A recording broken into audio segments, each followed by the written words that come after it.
श्री गणेशाय नमः। पौष मास महात्म्य में आज सुनिए आगे की कथा। श्री सूत जी कहते हैं, सौनक जी, हे वत्स, आपने भगवान महोदर की महिमा से युक्त यह अद्भुत कथा सुनी।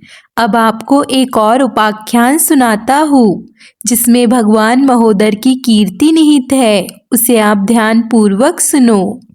एक बार दुर्बुद्धि नामक एक दैत्य बहुत प्रबल हो उठा था। अत्याचारों से पीड़ित देवताओं ने भगवान गजमुख से निवेदन किया कि उनकी रक्षा की जाए।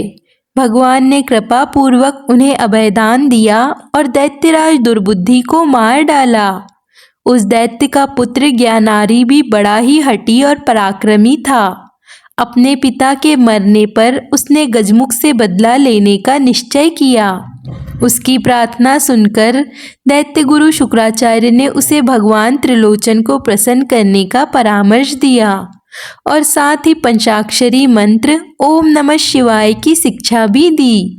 ज्ञानारी निर्जन वन में जाकर उस मंत्र से अनुष्ठान पूर्वक तपस्या करने लगा। उसके कठोर तप से प्रसन्न होकर भगवान शंकर प्रकट हुए, जिनके दर्शन करके अत्यंत प्रसन्न हुए असुर ने सर्वत्र विजय और निर्भयता का वर प्राप्त कर लिया। वरदान देकर भगवान शंकर अंतर्ध्यान हो गए और असुर भी प्रसन्न होकर अपने घर को लौट गया। फिर उसने विशाल असुर सेना एकत्रित कर सभी लोकों पर विजय प्राप्त कर ली। अब उसके निरंकुश शासन का सर्वत्र आरंभ हो गया। उसने सभी शुभ कार्यों पर रोक लगा दी और छल, अनीति, अनाचार, असत्य, अधर्म, हिंसा, अपहरण आदि की छूट दे दी। उसके अत्याचारों से धरती कांप उठी। धरती ने देवताओं के पास जाकर रक्षा की प्रार्थना की। इधर देवता और ऋषि मुनि भी विवश, असहाय, अनाश्रय और भयभीत हो रहे थे। उन्होंने भगवान श्री विष्णु के पास जाकर कहा कि प्रभु, ज्ञानारी के अत्याचारों से पीड़ित हुई धरती आपसे रक्षा प्रार्थना करने के लिए आई है। हे नाथ, उसकी निरंकुशता से हम भी अत्यंत रसित हो रहे हैं। आप हम सब पर कृपा कीजिए। भगवान श्री विष्णु बोले, देवताओं, गणेश्वर की उपासना से यह तुम्हारा दुख शीघ्र ही दूर हो सकता है। उनके दशाश्री मंत्र गंग शिप्र प्रसाद नाय नमः का जप करते हुए उन्हीं महोदर भगवान को प्रसन्न करो। तब देवताओं ने भगवान विष्णु के उपदेश से महोदर भगवान की आराधना आरंभ की, जिससे प्रसन्न होकर उन्होंने विष्णु प्रिया लक्ष्मी जी को स्वप्न दिखाकर कहा कि आपने पहले पुत्र की इच्छा की थी, उसे पूर्ण करने के लिए ही मैं आपके पुत्र के रूप में प्रकट होऊंगा। सिंधु तनया ने अर्थात देवी लक्ष्मी जी ने प्रसन्नता व्यक्त की और निद्रा भंग होने पर उन्होंने अपनी शैया पर एक अलौकिक शिशु को लेटा हुआ देखा। देवी लक्ष्मी ने उसे तुरंत ही उठाकर अपने अंग से लगा लिया और उसे प्यार करने लगी। उन्होंने उसी समय पूर्ण आनंद का अनुभव किया था, इसीलिए बालक का नाम भी पूर्णानंद ही रखा। उधर महोदय ज्ञानारी को भी पुत्र हुआ था, जिसका नाम उसने सुबोध रखा। वस्तुतः सुबोध यथा नाम तथा गुण ही हुआ। उसके मन में पूर्णानंद महोदर के लिए अत्यंत श्रद्धा भक्ति का भाव था। वह निरंतर उन्हीं का स्मरण, ध्यान और नाम जाप करता रहता था। वह अपने पिता के सामने भी भगवान महोदर का ही गुणगान किया करता। उसके पिता ज्ञानारी को यह बात सहन नहीं हुई। ज्ञानारी ने अपने पुत्र को बहुत समझाया कि महोदर में कुछ भी सामर्थ्य नहीं है और ना ही वह जगदीश्वर है। जगदीश्वर तो मैं स्वयं हूँ, जो समस्त विश्व पर शासन करता हूँ, इसीलिए उसका नाम स्मरण आदि व्यर्थ है। किंतु उसके पुत्र ने उनकी बात नहीं मानी। जब ज्ञानारी ने देखा कि उसका पुत्र किसी प्रकार से उसकी बात मानता ही नहीं, तो उसने अत्यंत क्रोधित होकर कहा, अरे दुष्ट, बता तेरा वह पूर्णानंद महोदर कहाँ है? मैं उसे वहीं जाकर मार डालूंगा। उसका पुत्र बोला, उन अंतर्मयी और सर्वसमर्थ प्रभु को मारना तो दूर, कोई उन्हें छू भी नहीं सकता। देखो, वे धरती, आकाश, जल, थल, वन, पर्वत, समुद्र, वृक्ष, लता, वल्ली, पवन, सरोवर, सरिता, अणु, परमाणु आदि सभी में व्याप्त है। जितने भी चराचर जीव है, उन सभी में प्रभु का ही निवास है। यहाँ तक कि मुझ में, आप में भी वे मूषक वाहन भगवान महोदर सदैव विद्यमान रहते हैं। ज्ञानारी ने क्रोधित होकर लाल नेत्रों से अपने पुत्र सुबोध को घूरते हुए कहा, यदि तेरा वह महोदर सर्वत्र है तो दिखाई क्यों नहीं देता? अगर वह सामने आए तो मैं उसे इसी समय मार डालूं। तभी एक भयंकर ध्वनि के साथ मूषक वाहन गजमुख प्रकट हो गए। ज्ञानारी यह निश्चय भी नहीं कर पाया था कि वह कौन है, कहाँ से आए हैं। तभी महोदर ने उसे मार डाला और उसके मरते ही समस्त संसार में सुख शांति स्थापित हो गई। श्री सूत जी बोले, हे शौनक जी, अब मैं भगवान गणेश्वर के गजानन अवतार की कथा कहता हूँ, तुम ध्यान से सुनो। गणेश जी का जो अवतार गजानन नाम से जाना जाता है, वह सांख्य योगियों के लिए भी सिद्धि देने वाला है, क्योंकि वह सांख्य ब्रह्म का धारक है। उस अवतार में उन्होंने लोभासुर का विशेष रूप से संहार किया है। उस अवतार को भी विद्वज्जन मूषक वाहन ही कहते हैं। इस अवतार की कथा इस प्रकार है कि एक बार भगवान शंकर के दर्शन की इच्छा से धनेश्वर कुबेर कैलाश पर्वत पर गए थे। उस समय जगतवंद शिवजी के साथ ही जगत जननी शिवा भी विराजमान थी। उनके उस रूप को धनपति कुबेर लुब्ध दृष्टि से देखने लगे। यह देखकर शिवा को क्रोध आ गया और उन्होंने कुबेर को आग्ने की दृष्टि से देखा। इससे अत्यंत भय को प्राप्त हुए कुबेर से लोभ नामक एक भयंकर असुर की उत्पत्ति हुई, जो कि जन्म से अत्यंत पराक्रमी और क्रूर था। उसने कुबेर से पूछा कि मैं कहाँ जाकर रहूं? कुबेर बोले, तू शुक्राचार्य के पास जा। लोभासुर दैत्य गुरु शुक्राचार्य के पास जाकर उन्हें प्रणाम करता हुआ बोला, मुझे धनेश्वर ने आपकी सेवा में आने को कहा है और मैं उनका पुत्र लोभ हूँ, आप मुझ पर कृपा कीजिए। दैत्य गुरु शुक्राचार्य ने कहा कि वत्स, तुम भगवान शंकर को प्रसन्न करने में पूर्ण समर्थ हो, उन्हीं के द्वारा तुम्हारा भी कल्याण होगा। लोभासुर उन्हें प्रणाम करके निर्जन वन में गया और स्वच्छ जल में स्नान कर शुद्ध वस्त्र धारण करके शुक्राचार्य की बताई हुई विधि से भस्म धारण की और भगवान त्रिपुरारी के ध्यान पूर्वक पंचाक्षरी मंत्र का जाप करने लगा। इस प्रकार वह लंबे समय तक निराहार रहकर तपस्या करता रहा, जिससे अंत में भगवान शंकर ने प्रसन्न होकर उसे दर्शन दिए और उसे इच्छित वर देकर अंतर्ध्यान हो गए। कुछ प्रमुख असुरों के साथ मिलकर लोभासुर ने अपनी विशाल सेना एकत्रित कर ली।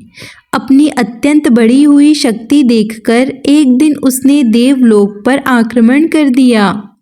भीषण युद्ध हुआ और स्वर्ग पर भी असुर की विजय हुई। उसने स्वर्ग पर अधिकार करके वहां अपना एक अधिकारी नियुक्त कर दिया। देवराज इंद्र भगवान विष्णु की शरण में वैकुंठ को गए। तब देवताओं की रक्षा करने के लिए और उनके लोक को उन्हें वापस दिलाने के लिए भगवान श्री हरि उस दैत्य से युद्ध करने के लिए रण क्षेत्र में जा पहुँचे। वहां उनका घोर युद्ध हुआ, किंतु दैत्यराज को मिले वरदान के कारण भगवान श्री हरि को भी उसके सामने से हटना पड़ा। अब तो उस असुर का साहस और भी बढ़ गया। उसने सोचा कि युद्ध कला में तो रुद्र अधिक चतुर है, इसीलिए अपने इस उत्कर्ष काल में उन्हीं को वश में कर लेना चाहिए। ऐसा निश्चय करके उसने असुरों की विशाल वाहिनी को लेकर कैलाश पर्वत पर आक्रमण कर दिया। भगवान शिव को स्मरण हुआ कि यह वही लोभासुर है जिसने मुझसे त्रिलोक विजय का वर प्राप्त किया था, इसीलिए इससे युद्ध करने से कोई लाभ नहीं होगा। तब उन्होंने शरण में आए हुए देवता ऋषि मुनियों से कहा कि असुर को मारने के लिए भगवान गजानन की कृपा प्राप्त होना बहुत आवश्यक है। वे प्रभु उसे इच्छा मात्र से ही परास्त करने में समर्थ है। सभी को भगवान शिव का यह परामर्श बहुत हितकारी लगा। तब से वे अत्यंत भक्तिपूर्वक गजमुख की उपासना करने लगे। उस समय उन्होंने विधि पूर्वक उनका षोडशो उपचार पूजन किया। तब भगवान गजानन प्रसन्न हुए और प्रकट होकर उन्हें आश्वासन दिया कि देवगण, ऋषि मुनिगण, अब आप सब घबराइए मत। मैं लोभासुर को हराकर आप सबको सुख प्रदान करूंगा। तब गजानन ने भगवान शिव को अपने दूत के रूप में उस दैत्य के पास भेजा और भगवान शिव ने गजानन का यह संदेश उस दैत्य को कह सुनाया कि वह देवता आदि के छीने हुए राज्यों को लौटा दे और अधर्म का त्याग कर दे, नहीं तो संग्राम भूमि में वे उसका वध कर डालेंगे। भगवान शिव से गजानन भगवान का यह संदेश सुनकर उस दैत्य ने अपने गुरु शुक्राचार्य से परामर्श किया और अन्य दैत्यों की तरह शुक्राचार्य ने उसे भी भगवान की शरण में जाने की सलाह दी। लोभासुर समझ गया कि परम प्रभु गजानन भगवान की शरण लेने से ही हमारा कल्याण है, इसीलिए वह तुरंत ही शिवजी के साथ उनकी शरण में गया और उनके चरणों में पड़कर अपने कृत्यों की क्षमा मांगने लगा। यह देखकर भगवान ने उसे क्षमा कर दिया और समस्त देवता, ऋषि मुनि और ब्राह्मणों के समाज उसके सुमार्ग पर आने से बहुत प्रसन्न हुए और चारों ओर भगवान गजानन का जय जयकार गूंज उठा। संसार भर में सुख शांति छा गई। श्री सूत जी बोले, हे सौनक जी, अब मैं आपको प्रभु के लंबोदर अवतार का वर्णन कराता हूँ, उसे भी सुनो। लंबोदर नामक अवतार में प्रभु गणेश्वर ने क्रोधासुर का संहार किया था। यह अवतार ब्रह्म की सत्य स्वरूप शक्ति का धारक कहा गया है। इसमें भी उनका वाहन मूसक ही रहा है। श्री सूत जी बोले, हे सौनक जी, भगवान लंबोदर की एक प्रसिद्ध कथा भी है। आपकी भक्ति देखकर उसे भी कहता हूँ। देखो, प्राचीन काल की बात है। लोक पितामह चतुरानंद सत्य लोक में बैठे हुए प्रभु ध्यान में लीन हो रहे थे। तभी उनके निश्वास से एक पुरुष का प्राकट्य हुआ। उस पुरुष ने ब्रह्मा जी के समक्ष आकर प्रणाम किया और उन्हें संतुष्ट करने के लिए उनकी स्तुति करने लगा। चतुर्मुख का ध्यान भंग हो गया।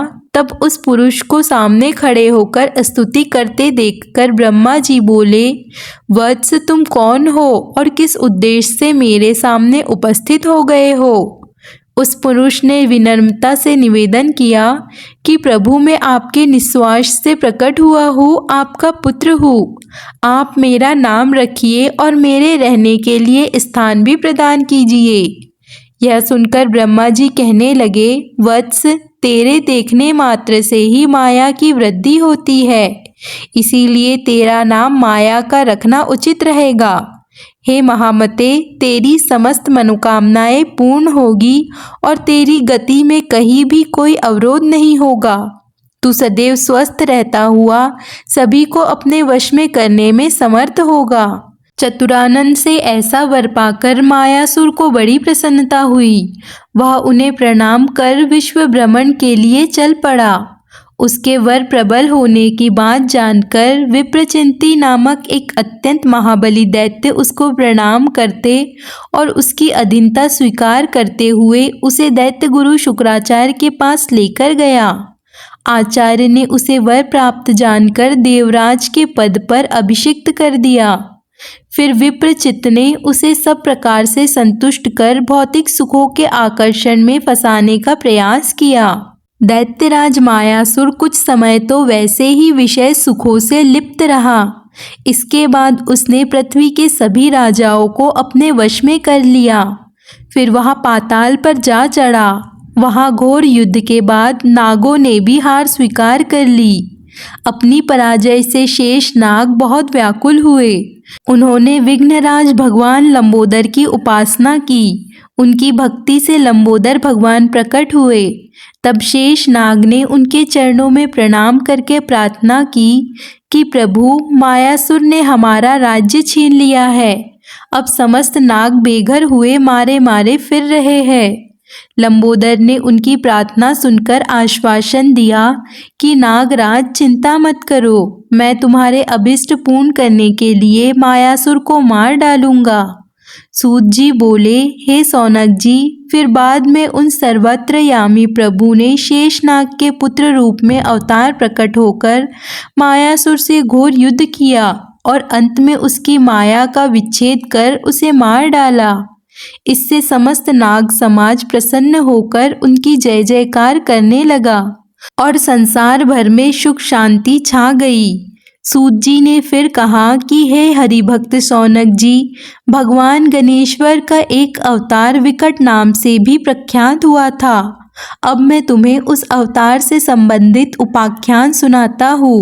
भगवान गणपति के विकट नामक अवतार द्वारा कामासुर का संहार हुआ।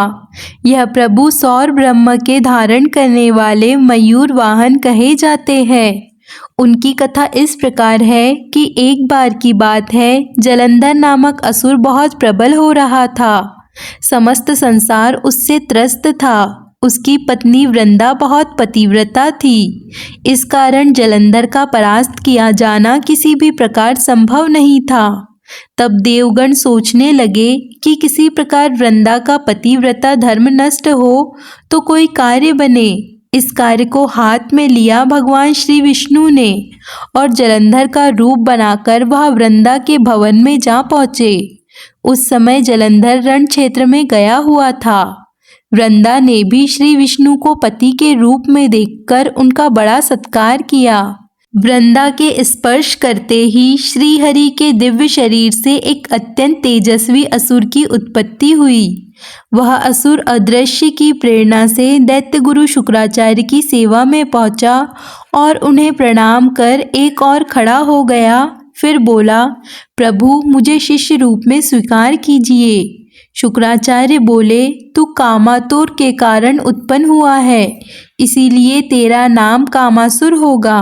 तू भगवान शंकर के पंचाक्षरी मंत्र ओम नमः शिवाय का अनुष्ठान कर। अब कामासुर गुरु चरणों में प्रणाम कर निर्जन अरण्य में चला गया और आचार्य द्वारा बताई गई विधि से पंचाक्षरी मंत्र के जप पूर्वक भगवान शिव को प्रसन्न करने लगा। उसकी तपस्या से भगवान शिव प्रसन्न हुए और फिर वह भगवान शिव से बोला कि आशुतोष प्रभु, आज आपने मुझे कृतार्थ कर दिया है। मैं आपके चरणों में सुदृढ़ भक्ति की याचना करता हूँ। भगवान शिव बोले कि वो तो तुझे सहज प्राप्त हो गई है। अब तेरी इच्छा जो हो तू वो वर मांग। कामासुर ने प्रसन्न होकर कहा कि नाथ, मैं समस्त ब्रह्मांड को अपने अधीन करना चाहता हूँ, इसीलिए मुझे आप वही वर दीजिए जिससे मैं त्रिलोकाधीश बन सकूं। और इस प्रकार वह असुर भी भगवान शंकर से मिले वरदान के कारण त्रिलोकधीश बना। उसने तीनों लोकों पर विजय प्राप्त की। सभी देवगणों को उसने परेशान करना भी शुरू कर दिया। उन पर अत्याचार भी शुरू कर दिए। सामने आई विपत्ति से मुक्ति पाने के लिए सभी देवतागण एक गोपनीय स्थान पर इकट्ठा हुए थे। उसी अवसर पर देशाटन करते हुए महर्षि मुद्गल भी वहां आ गए। देवताओं ने उनका अर्धपाद आदि से पूजन किया। फिर कहा कि प्रभु, हम बहुत दुखी हो रहे हैं, कृपया कामासुर से संहार का कोई उपाय बताइए। तब महर्षि ने कुछ देर सोचने के बाद कहा कि देवगण, मैं आपको असुर के विनाश का एक अमोघ उपाय बताता हूँ।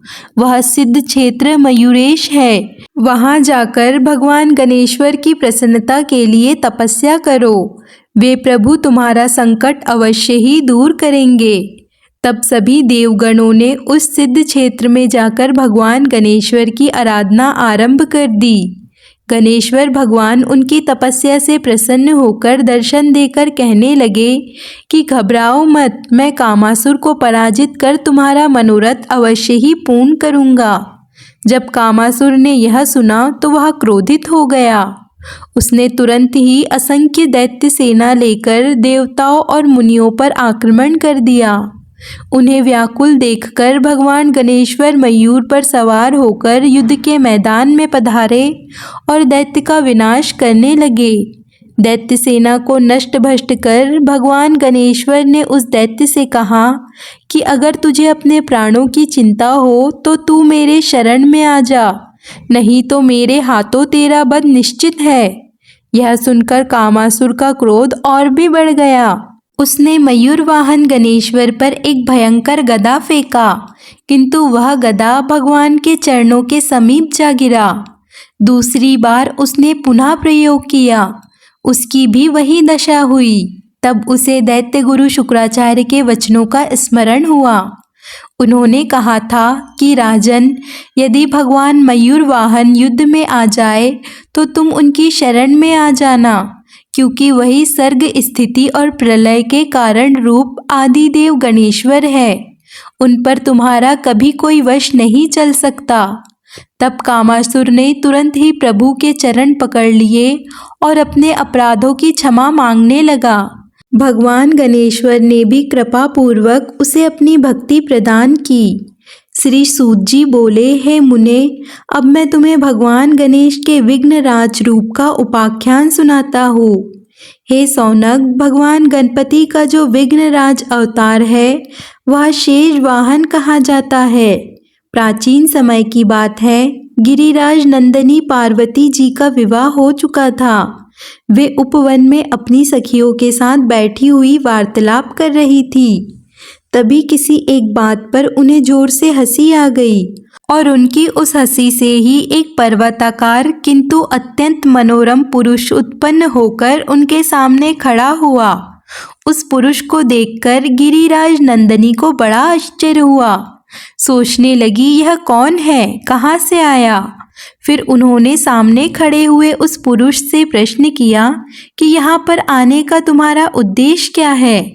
पुरुष ने हाथ जोड़कर निवेदन किया कि माते, मैं आपकी हंसी से उत्पन्न हुआ आपका पुत्र हूँ और आपका पुत्र होने के कारण आपकी कृपा का अधिकारी भी हूँ। आप मुझे जो भी आज्ञा देगी मैं उसका पालन करूँगा। तब देवी पार्वती बोली कि वत्स, मैं उस समय अपने प्राण प्रिय शिवजी से रूठकर उपवन में बैठी हुई थी। उसी मान की अवस्था से मुझे हंसी आ गई, जिससे तेरा जन्म हो गया। इसीलिए मान परायण होने से तेरा नाम मम अर्थात ममता होगा। अब तू गणेश्वर का स्मरण कर, जिससे तुझे अभिष्ट वर की प्राप्ति होगी। ऐसा कहकर देवी पार्वती ने उसे श्री गणेश का एकाक्षरी मंत्र वक्रतुंडाय हुम का उपदेश दिया। तब उनके चरणों में प्रणाम कर वह तपस्या करने के लिए वन में चला गया, जहाँ उसकी भेंट दैत्यराज शंबरासुर से हो गई। गिरिजा पुत्र ने दैत्यराज से पूछा कि आप कौन हैं, यहाँ किस लिए आए हैं। यदि अनुचित ना समझे तो मुझे अपना पूरा वृत्तांत बताने की कृपा करे। शंबरासुर ने उत्तर दिया कि महाभाग्य विद्याओं का ज्ञाता हूँ। अगर तुम चाहो तो मैं वे सब विद्या तुम्हें दे सकता हूँ, जिससे तुम अवश्य ही अत्यंत समर्थ बन जाओगे। ममतासुर बहुत प्रसन्न हुआ। उसने शंबरासुर से समस्त आसुरी विद्या सीख ली, जिनके अभ्यास से वह स्वयं काम रूपा हो गया। उसके अंदर भी आसुरी शक्तियां आ गई। कुछ समय के बाद शंबरासुर ने अपनी अत्यंत सुंदर कन्या मोहिनी का विवाह ममतासुर के साथ कर दिया। कुछ दिन उसने आनंद उपभोग में बिताए और उसके बाद एक दिन शंबरासुर की प्रेरणा से दैत्य गुरु शुक्राचार्य के पास पहुंचा। उसने आचार्य को प्रणाम कर विघ्नराज से वर प्राप्त होने की बात सुनाई, जिससे शुक्राचार्य को बड़ी प्रसन्नता हुई। उन्होंने कहा कि असुरेश्वर, तूने विघ्न को प्रसन्न कर लिया है, यह बहुत अच्छा किया। ममतासुर के आग्रह पर दैत्य गुरु उसके भवन में पधारे और वहां उसे दैत्यराज के पद पर अभिषिक्त कर दिया। कुछ समय बीतने पर अपनी आसुरी शक्तियों का प्रयोग करके उसने भी तीनों लोकों पर विजय प्राप्त कर ली और उसने सभी देवता ऋषि मुनि पर अत्याचार आरंभ कर दिया। जिससे दुखी होकर वे सभी ममतासुर के अत्याचारों से रक्षा का उपाय सोचने लगे। उस समय श्री भगवान विष्णु ने कहा कि अगर हमें अपना श्रेय साधन करना है तो भगवान विघ्नराज की उपासना करनी चाहिए। वे ही इस असुर को परास्त कर सकते हैं। उनकी बात मानकर सब देवता विघ्नराज की प्रसन्नता के लिए तप करने लगे। फिर जब भाद्र शुक्ल चतुर्थी आई तब मध्याह्न काल में भगवान विघ्नराज ने दर्शन दिए। देवताओं ने प्रसन्न होकर उनकी स्तुति की और अपने कष्ट की बात उन्हें सुनाई। फिर अपनी रक्षा की प्रार्थना की। भगवान गणेश्वर ने आश्वासन दिया कि देवताओं निश्चिंत रहो, मैं ममतासुर को परास्त करूंगा। ऐसा कहकर भगवान गणेश्वर अंतर्ध्यान हो गए। फिर ममतासुर और भगवान गणेश्वर के बीच युद्ध आरंभ हो गया। असुरराज भी अपने दोनों पुत्रों और वाहिनियों के साथ रण क्षेत्र में उपस्थित हो गया। भगवान विघ्नराज ने उसका सभी आयुध स्तंभित कर दिया। वे जैसे ही हथियार उठाता वे तुरंत ही धरती पर गिर जाते। फिर भगवान ने अपना दिव्य कमल असुर सेना के बीच में छोड़ दिया। उस कमल की गंध से सभी असुर मूर्छित हो गए। ममतासुर भी मूर्छित हो गया। फिर जब उसे होश आया तो वह कमल को देखकर कपकपायमान हो उठा और विघ्नराज की स्तुति करने लगा, जिससे भगवान प्रसन्न हो गए। उन्होंने ममतासुर को आदेश दिया कि असुर श्रेष्ठ, तू देवताओं को अपने अपने पद का उपभोग करने दे। ऋषि मुनियों और ब्राह्मणों को धर्माचक्र रहना आवश्यक है। तू भी अधर्म कार्यों का त्याग कर अपने आप को सीमित रख। जहाँ मेरा पूजन स्मरण ना किया जाता हो वही लोगों को मोहित करके उनके हृदय पर अपना राज्य स्थापित कर, किंतु मेरे भक्तों के समक्ष सेवक के समान रहता हुआ उनके सम्मान में लगा रहे। असुरराज ने उनकी आज्ञा स्वीकार कर ली और फिर उनके चरणों में प्रणाम करता हुआ और परिक्रमा करने के बाद वहां से चला गया। इसके बाद समस्त देवता और ऋषि मुनि प्रसन्न होकर विघ्नेश्वर गणेश की स्तुति करने लगे। श्री सूत जी बोले, हे मुने, मैंने तुम्हें भगवान विघ्नराज का श्रेष्ठ वृत्तांत सुना दिया है। अब तुम्हें उनके धूम्रवर्ण स्वरूप का उपाख्यान भी सुनाऊंगा, ध्यान पूर्वक सुनो। सौनक जी, श्री गणेश जी का धूम्रवर्ण नामक जो अवतार हुआ उसके द्वारा अभिमान नामक असुर का नाश हुआ था। वे प्रभु शिव ब्रह्मा स्वरूप और मूषक वाहन कहे जाते हैं। उनका उपाख्यान इस प्रकार है कि प्राचीन समय में लोक पितामह चतुरानंद ने भगवान भास्कर को कर्म राज्य का अधीश्वर बना दिया और उस अत्यंत महिमा युक्त पद को प्राप्त होने पर सूर्यदेव ने सोचा कि संसार में मेरे समान महिमा वाला कोई नहीं है। उन्होंने फिर सोचा कि कर्म के प्रभाव से चतुरानंद सृष्टि रचते, उसी से भगवान श्रीहरि संसार का पालन करते और उसी से शिवजी संसार कार्य में समर्थ होते हैं। शक्ति भी शिव का पालन पोषण कर्म के बल पर ही करती है। इस प्रकार सभी अपने अपने कर्म के अधीन हैं और मैं समस्त कर्मों का संचालन करने वाला देवता हूँ। इससे स्पष्ट होता है कि सभी मेरे अधीन हैं। इस प्रकार अहंकार पूर्वक विचार करते करते उसे सहसा छींक आ गई, जिससे एक सुंदर पुरुष की उत्पत्ति हुई। वह महाकाय और महाबली था। उसके नेत्र भी बहुत विशाल थे। वह पुरुष दैत्य गुरु शुक्राचार्य के पास गया और प्रणाम कर एक और खड़ा हो गया। दैत्य गुरु ने उसे देखकर पूछा, तू कौन है और यहाँ किस उद्देश्य से आया है? वह पुरुष विनय पूर्वक बोला कि प्रभु, भास्कर कुछ विचार कर रहे थे, तभी उनकी छींक आ गई। उसी छींक से मैं उत्पन्न हुआ हूँ। इस प्रकार इस पृथ्वी पर तो अनाथ और आश्रयहीन ही हूँ। आपकी कीर्ति सुनकर मैं यहाँ आपके पास आया हूँ और आपके अधीन रहता हुआ आपकी आज्ञा पालन करता रहूँ, ऐसा मेरा विचार है। शुक्राचार्य ने बहुत देर तक ध्यान में रहने के बाद कहा कि तुम्हारी उत्पत्ति सूर्य के अहंकार से हुई है। इस कारण तुम्हारा नाम अहंग और अभिमान होगा। तुम गणेश्वर के षोडाक्षरी मंत्र ओम गंग गौंग गणपते विघ्न विनाशय स्वाहा इसका जाप अनुष्ठान पूर्वक उन्हीं भगवान गणेश्वर को प्रसन्न करो। अभिमान ने उनकी आज्ञा सुनकर प्रणाम किया और अनुष्ठान की विधि सीखकर चला गया।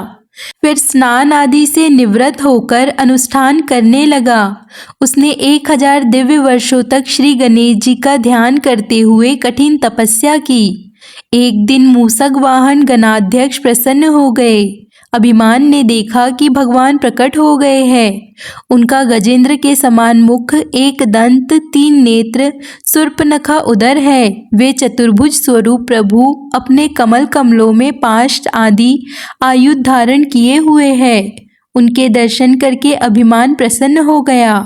उसने तुरंत ही उन मंगलों के भी मंगल वरदान को भक्ति भाव से प्रणाम किया। फिर उनकी स्तुति करने लगा। स्तुति से प्रसन्न हुए गजानन भगवान ने कहा, हे सुव्रत, मैं प्रसन्न हूँ, वर मांगो। अभिमान ने हाथ जोड़कर निवेदन किया कि प्रभु, अगर आप मुझ पर प्रसन्न हैं तो मुझे अपनी भक्ति प्रदान कीजिए। हे नाथ, मैं माया से किसी भी प्रकार से मृत्यु को प्राप्त ना हो, ऐसा वर भी दीजिए। तब तथास्तु कहकर भगवान गणेश्वर अंतर्ध्यान हो गए। अभिमान भी प्रसन्न हुआ, दैत्य गुरु के समीप पहुंचा और उन्हें प्रणाम कर वर प्राप्ति के बारे में बताया। तब शुक्राचार्य ने अनेक असुरों को बुलाकर उसके वर के प्रबल होने की बात बताई और उनकी सहमति से अभिमान को दैत्य शवर के पद पर अभिषिक्त कर दिया। उसने जल्दी ही पृथ्वी, पाताल और स्वर्ग पर विजय प्राप्त कर ली। अब वह समस्त ब्रह्मांड का अधीश्वर बनकर अपनी निरंकुश शासन चलाने लगा। एक दिन अधर्मधारक नामक असुर ने उसकी सभा में जाकर कहा, असुरेश्वर, आपने समस्त विश्व को अपने वश में कर लिया। पूरे ब्रह्मांड पर एक क्षेत्र राज्य करते हो, किंतु गिरी, गुहा और भयंकर आरण्य में छुपकर रहते हुए देवता असुरों के समूल उन्मूलन के लिए निरंतर प्रयत्नशील है और वे हमारे छिद्र की ताक में रहते हैं। अगर उन्हें अवसर मिला तो वे हमारा संहार करने में पीछे नहीं रहेंगे।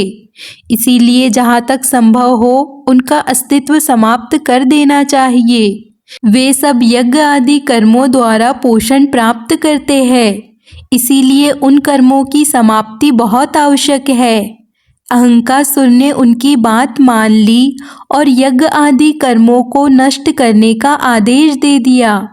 इस कारण असुरों ने उन समस्त कर्मों का खंडन आरंभ कर दिया और देवताओं की खोज के उद्देश्य से पर्वतों और वनों को भी नष्ट करने लगे। जहाँ जहाँ गणेश जी की प्रतिमाएं स्थापित थी, उन मंदिरों से प्रतिमाएं हटवा दी गई और उनके स्थान पर उस अहंकासुर ने अपनी प्रतिमाएं स्थापित करवा दी और उनके पुजारी पद पर भी अहंकासुर के परम भक्त नियुक्त किए गए। इस प्रकार ममतासुर की उपासना प्रचलित हो गई। इधर देवता बहुत दुखी हो रहे थे। वे विचार विमर्श के लिए एकत्रित हुए। उन्होंने निश्चय किया कि करुणामूर्ति गजानन को प्रसन्न करने के लिए एकाक्षरी मंत्र का आश्रय लिया जाए। तब वे विधि पूर्वक भगवान गणेश्वर की उपासना करने लगे, जिससे संतुष्ट होकर भगवान ने उन्हें दर्शन दिए। तब भगवान धूम्रवर्ण ने उन्हें आश्वासन दिया कि हे देवताओं, मैं तुम्हारे समस्त संकट शीघ्र ही दूर करूँगा। ऐसा कहकर वे अंतर्ध्यान हो गए। तब प्रसन्न हुए देवगण उन्हीं का ध्यान और यशगान आदि करते हुए समय की प्रतीक्षा करने लगे। रात्रि में भगवान श्री गणेश्वर ने अपनी क्रोधपूर्ण मुद्रा में अहंतासुर को दर्शन दिए, जिससे दैत्यराज कांप उठा। उसने प्रातःकाल अपनी सभा में आकर असुरों से कहा कि मैंने स्वप्न में गणेश्वर को देखा था। वे बड़े क्रोधित हो रहे थे। उन्होंने हमारा सारा नगर भस्म कर दिया और हमें पराजित भी कर दिया था। मैंने देखा कि देवगण पुनः स्वच्छंद विचरण कर रहे हैं। यह स्वप्न कितना अशुभ और भयंकर है। दैत्यों ने उसे समझाया कि असुरेश्वर, आप तो प्रत्यक्ष वर्ग के प्रभाव से भय रहित है। स्वप्न तो झूठे होते हैं, उनमें प्राप्त किया हुआ धन मिलता नहीं है और दिया हुआ धन जाता नहीं, इसीलिए स्वप्न के शुभाशुभ पर विचार करना व्यर्थ ही है। दैत्यराज मौन हो गया। इधर देवर्षि नारद का आगमन हुआ तो उसने उनका बड़ा सत्कार किया। उन्होंने उसे भगवान धूम का संदेश दिया कि तुम मेरे ही वर से प्रबल हुए हो, इसीलिए मेरे प्रकोप से नष्ट भी हो जाओगे। अतः शीघ्र समस्त अधर्म कार्यों का त्याग कर मेरी शरण में आ जाओ, नहीं तो रण क्षेत्र में मैं तुम्हें जीवित नहीं छोड़ूंगा। देवर्षि नारद के मुंह से यह संदेश सुनकर अहंतासुर बहुत क्रोधित हुआ और बोला, मुनिवर, आप धूम्रवन से कह दीजिए कि हम किसी प्रकार से अशक्त नहीं हैं और इतना पराक्रम रखते हैं कि तुम्हारा भी वध कर डाले। देवर्षि नारद जी वहां से चले गए। इधर अहंतासुर ने क्रोधपूर्वक देवताओं की खोज करना मारना आरंभ कर दिया। नारद जी ने भी भगवान धूम्रवर्ण गणेश्वर को असुर की गर्वायुक्ति सुना दी। इससे देवताओं में और व्याकुलता फैल गई। वे कातर स्वर में गणराज की प्रार्थना करने लगे। भगवान ने उन्हें आश्वासन दिया कि देवताओं, चिंता मत करो, मैं लीला पूर्वक ही उसका गर्व खंडन किए देता हूँ। तुम यहीं बैठकर रहना और मेरे कार्य को देखना। फिर उन्होंने अपने अत्यंत तेजस्वी पाश को फेंका। वहां पाश तेजी से असुरों की ओर दौड़ पड़ा। उसे जहां जो कोई भी असुर मिला उसी को उसने मार डाला। कोई भी उसे रोकने में समर्थ नहीं था, जिससे असुरों की बस्ती उजड़ गई और समस्त दैत्य राक्षस हाहाकार करने लगे। अहंतासुर उससे बहुत चिंतित हुआ और व्याकुल हुआ। उसके पुत्रों ने उसे साधना दी कि पिताजी, हमारे रहते हुए आप क्यों चिंता कर रहे हो? वह मायामयी धूम्रवर्ण को आसुरी माया से जल्द ही नष्ट कर डालेंगे। आप हमारा पराक्रम तो देखिए। इधर दैत्यराज उनके आश्वासन से शांत हुआ और उधर उसके पुत्र विशाल असुर सेना के साथ गणेश्वर से युद्ध करने की इच्छा से नगर के बाहर निकले। तभी उस तेजस्वी पाश ने वहां आकर सभी असुरों को भस्म कर दिया।